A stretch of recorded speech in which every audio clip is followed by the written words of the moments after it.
เอามื้อนี้นักเรียนพวกข้าพเจ้าก็มาหลายคนอยู่เนาะมื้อนี้สบายดีวันอังคารพานักเรียนผ่อนคลาย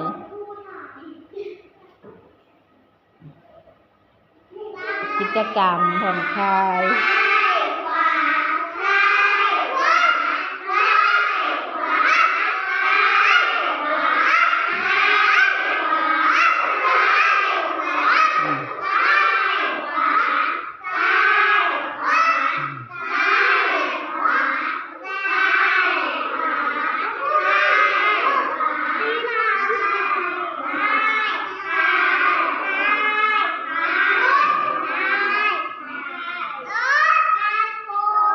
ตบมือก่อนลูกตบมือตบมือ1 บาทจับหยัง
วันนี้เฮ็ดหยังเฮ็ดกิจกรรมหยังลูกวันนี้เฮ็ดกิจกรรมหยังเอาห้องเพลงบัดนี้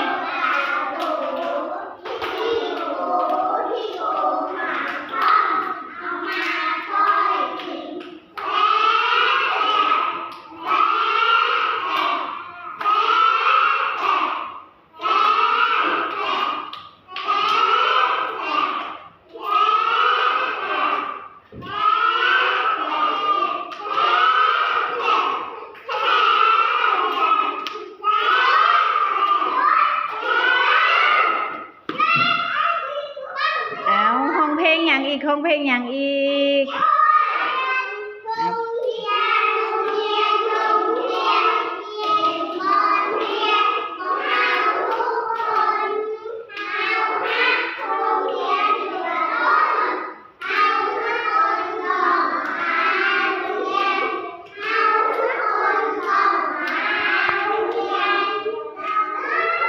เก่งหลายตบมือสมเส